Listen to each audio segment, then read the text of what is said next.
Boxing. Yes, indeed. What's happening, world? B Marsh Boxing. Hold tight. Let me send this link out to social media one time.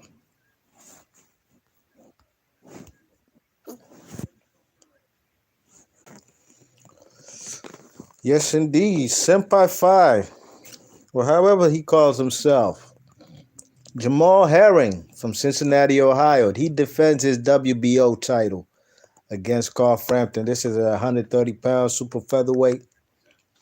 And Jamel Herring, man, I can't lie. This is the best performance I've seen from him as a professional boxer. This is a guy that I've seen fight live since he was back in the day when Golden Boy and PBC. This was before PBC, when Golden Boy and Al Heyman were together. I would see this guy Jamal Herring on undercards at the DC Armory. You know what I mean?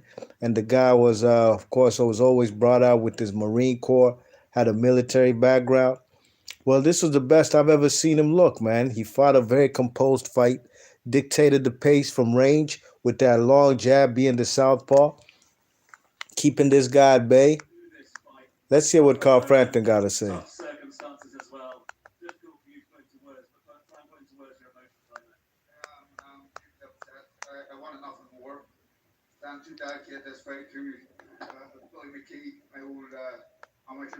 That Carl Frampton ain't talking about nothing, man. He should be talking about how he couldn't get past that man Jamal Herring's jab, you know what I mean?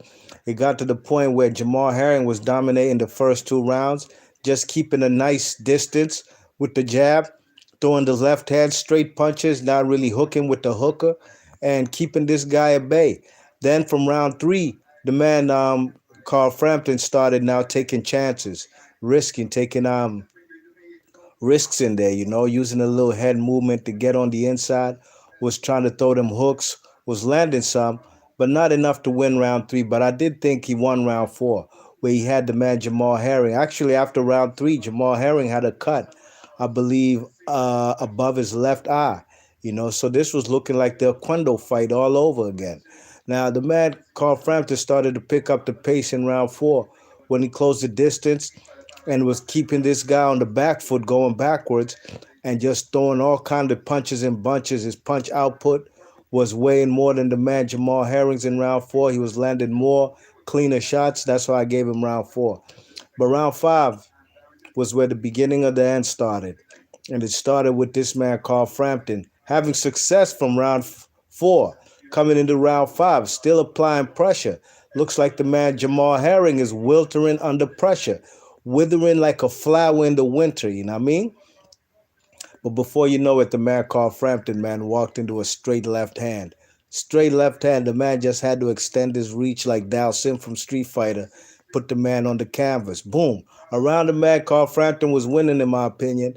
Turns out to be a 10-8 round for the man Jamal Herring. 10-8 round. Let's hear what the champ got to say. You ain't getting away without a few words. For your new fans here in Dubai, before we talk Dubai, let's talk Dubai. How's it been? Oh, it's been lovely. The people have been so welcoming. I wanted to do more before, I think the cut was on above the right eye, not the left eye. You just mentioned that taking care of business. Carl Frampton has announced his retirement, y'all. You did take care of business. What was through the fight? Biggest fight in Jamal Herring's career and best performance of his professional career that I've ever seen from him.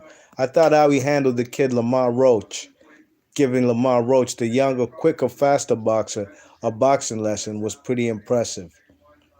But how he won tonight against Carl Frampton, albeit Carl Frampton is a guy who came up in weight, a guy who came up from super bantamweight, a guy who's much shorter, not really built for this 130 pounds. Jamal Herring looks spectacular. So let me get into round six. Round six, the man Jamal Herring wasn't really throwing that throughout the duration of the fight. Wasn't really throwing hooks, but throwing straight punches, jabs, straight left hands. The check right hook was percolating for him. You know what I mean? When he had the man Carl Frampton in the early rounds, not really moving, His check right hook was percolating, but his left uppercut was also causing some damage, especially when the man Carl Frampton was just walking into punches. You know what I mean? And eventually in round six, that's what stopped him. He got dropped in round six with a left uppercut. He gets up, he gets up, takes his 8 count, gets up, and Jamal Herring just started to proceed to throw a barrage of punches, left and right hooks, not wild like a caveman, very calculated shots, left and right hooks to the body. The man called Frampton drops his hands, left uppercut, boom, snaps his head back, straight left hand, jab, left and right hooks to the head, just throwing a variation of punches.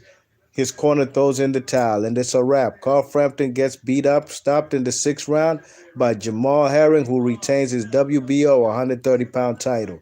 Hopefully, we see this guy in some big fights with Gervonta Davis. Hopefully, um, the winner of that fight between that guy Jojo Diaz fought and got a draw with. There's numerous good fights out there for the man. So, who else is at 130? Oscar Valdez, which is a fight that can and should be made. Um, oh, excuse me, on the top rank side. What's up, Burgess Meredith? How you doing, man? Thanks for coming through. What's up with you? These are fights that could be made with the Oscar Valdez. That's a unification right there. WBC, IBF. Or sorry, WBC and IBO.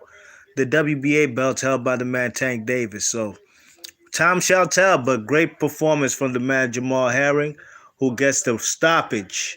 And if this fight went any further, a stoppage was highly unlikely from either guy, because neither guy does get late stoppages. But this fight happened in Dubai, and the American military marine man will come back home with his straps. With his strap. Be Marsh Boxing. Leave your thoughts and comments. And I'll catch y'all on the next one. All right, I'm gone. Peace.